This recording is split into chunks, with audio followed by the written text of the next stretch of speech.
भारत निर्वाचन आयोग ने एक बार फिर एसआईआर यानी स्पेशल इंटेंसिव रिवीजन की समय सीमा बढ़ा दी है। ये फैसला अचानक नहीं आया, बल्कि राज्यों से मिली शिकायतों और जमीनी हकीकत को देखते हुए लिया गया है। देश के 9 राज्यों और 3 केंद्रीय शासित प्रदेशों में चल रही इस पूरी प्रक्रिया को अब 7 दिन और मिल गए हैं। मतलब साफ है, आयोग चाहता है कि मतदाता सूची में न तो कोई गलती रहे, न कोई जल्दबाजी हो और न ही कोई ऐसा नाम छूट जाए जिसे शामिल होना चाहिए था। पहले ड्राफ्ट वोटर रोल 9 दिसंबर को पब्लिश होना था, लेकिन अब ये तारीख बदलकर 16 दिसंबर कर दी गई है। वही जो एनिमेशन यानी घर घर जाकर मतदाता सूची अपडेट करने का काम पहले 4 दिसंबर तक होना था, वो अब 11 दिसंबर तक चलेगा। ये बढ़ोतरी इसलिए भी की गई है क्योंकि कई जिलों में बीएलओ यानी बूथ लेवल ऑफिसरों की भारी कमी बताई जा रही है। पार्टियों ने सीधे आयोग को कहा कि इतने कम कर्मचारियों के साथ सूची अपडेट करना लगभग नामुमकिन है, जिसके बाद आयोग ने नया आदेश जारी कर दिया। ये बदलाव उन जगहों पर लागू होगा जहां एसआईआर पहले से चल रही थी।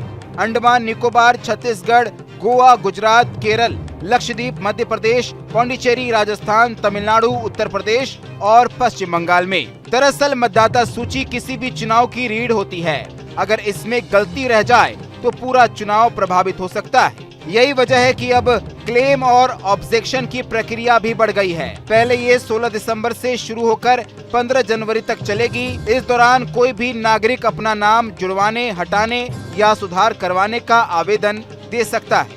इसके बाद 16 दिसंबर से 7 फरवरी के बीच ईआरओ यानी जिला मतदाता निबंधन अधिकारी और जरूरत पड़ने पर सीईओ स्तर पर अपील की प्रक्रिया की जा सकती है।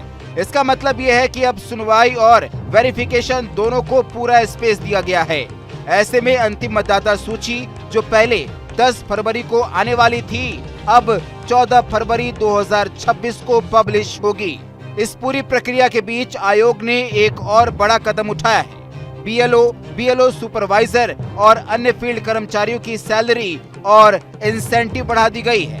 बीएलओ की सैलरी तो सीधे दुगुनी कर दी गई है। ये कदम इसलिए जरूरी था क्योंकि यहाँ कर्मचारी गांव-गांव और शहर-शहर घूमकर मतदाता सूची को अपडेट करते हैं।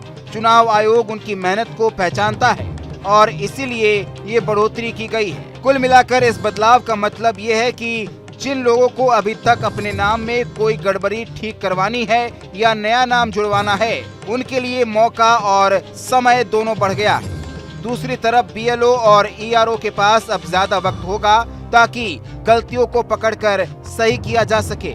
चुनाव आयोग का सीधा लक्ष्य है एक सटीक, पारदर्शी और पूरी तरह अपडेटेड मतदाता सूची तैयार करना, जिस पर किसी भी राजनीतिक दल को कोई सवाल खड़ा करने का मौका न मिले।